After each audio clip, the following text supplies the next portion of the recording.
All right. That's what I like to hear. Wake the dead. Craig Carlucci, everybody. How about it? All right, my next guest up tonight is hailing from New Jersey, and he opened up for some great legends as George Carlin and Guilford Godfrey. Let's give him a late-night welcome from the Garden State, John Conte. Yeah, thank you. Thank you very much. I appreciate that. My name is John. I'm Italian. I come from North Jersey, lived in a small town. It was a little rough neighborhood I grew up in. I had to learn how to defend myself at a young age, so I took what they call Italian martial arts. You ever hear of this? Same as regular martial arts. You learn how to punch and kick, but they got two guys holding a guy down for you. And they don't give you different color belts. They give you different color tank tops. But I love being Italian. Italian people are good people. We're messed up in the head, but we're good people. See, we're messed up in the head because we like to do everything twice.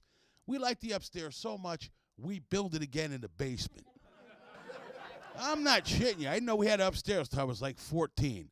I walked upstairs, I looked around and said, holy shit, everything's covered in plastic. My mother and father from Italy, you know, my mom come off the boat. She had a nickname for every girl I went out with, Bhutan.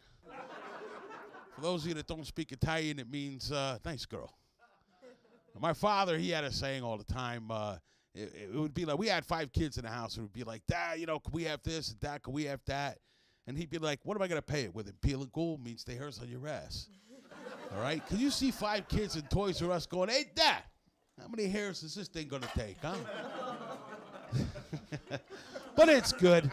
But I moved. I moved from North Jersey. I moved to, help me out with this. I moved to F-O-R-K-E-D River. How would you say that? Forked. No, fuck it you, okay? Because it's forked. Unless a guy named Fork and a guy named Ed found a place. It's forked, right? Like, I live by the C-R-E-E-K. How do you say that? Creek, right. They say crick. Well, I had to go shopping.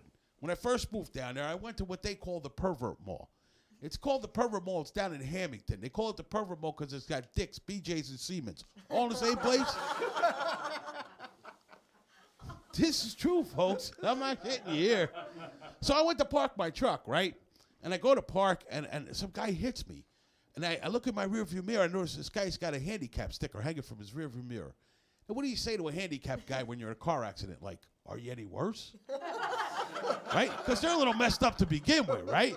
Then I'm sitting there, and I'm waiting for the police to come, and I'm looking, and I'm thinking, this isn't my fault. This is his fault. Because he was trying to get into one of our spots. Don't they got their own spots up front? What's he doing trying to get into my spot? Now I'm pissed off, right? I got out of the car, I want to throw this guy a beating, right? He gets out of the car, and he's a midget. A dwarf, a little person. I don't know. Tell me what you call him. I want to be politically correct today, okay? But he gets out. He's got his flipper on his hip. He's walking back and forth. He's like, I'm not happy. I said, excuse me? He goes, I'm not happy. I go, no? Then which one are you? Don't laugh. This proceeded to piss the little bastard off, right? So now I got him by the top of the head and shit, and I'm holding him back because, you know, God made him short, but they're at right height. You know what I'm saying? One lucky punch, I'm his size. And not only that, but I'm wounded, too. And there ain't no coming back from getting your ass kicked from a midget. Believe me, I looked it up. Hallmark don't have cards for that shit, all right? But you guys seem to be a fun audience. I'm liking this. This is fun. I'm going to talk to you about a couple of things. Like, you know, last year I got laid off. And, you know, there was like a reverse thing in my house going. My wife went to work every day. And I would be the one home cooking, cleaning, doing the laundry. And ladies, give yourselves a round of applause because you ladies, it's a tough job. It's not an easy job. I'll tell you that right now. And the toughest thing is getting it all done 15 minutes before she walks in the fucking door. That's the hardest thing in the world. But, you know, she walks in the door, she looks, and I went in the garage to have a cigar because it's the only place I'm allowed to smoke in the house. I pay the mortgage, but I can only smoke in the garage. So I go out there, I'm having a cigar, and she comes out, and she looks, and she's standing in the doorway, and she's like, is everything okay? I'm like, is everything okay? Is everything all right? You were 15 minutes late tonight. I had dinner on the table, all ready, all waiting for you. Do you think you would have called me on your way home to tell me you were going to be late? Not only that, but it's Friday. Okay, it's Friday. You think it might have dawned on you to call me and take me out tonight? I've been in the house all fucking week. And here I am, and I had to make dinner, and you come home late and everything. And she's standing in the doorway. She's got her legs crossed, and she's like, I'm going to pee. I'm going to pee. Do not make me laugh. I'm going to pee. Well, being a comic, I'm going to keep going until she pees.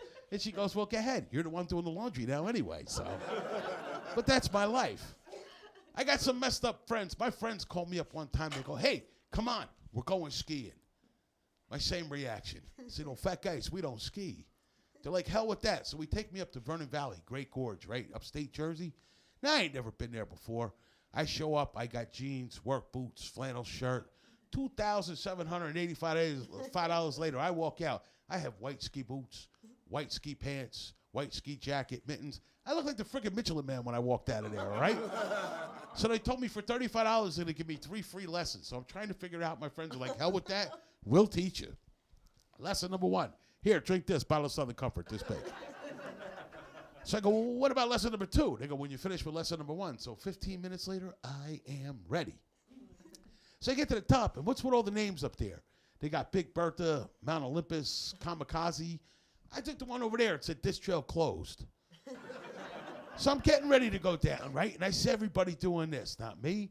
I'm going down fast. Trust me, hun, my size, I'm going quick, all right? All of a sudden, I hear this girl yell out, snowplow, snowplow. So I dove. I thought there was a friggin' truck behind me. I don't know what it means. Cross your skis gonna help you stop. One thing I learned, when you're my size on a mountain wearing white, never tuck and roll, okay? Because as I'm going down, somebody yells out, avalanche!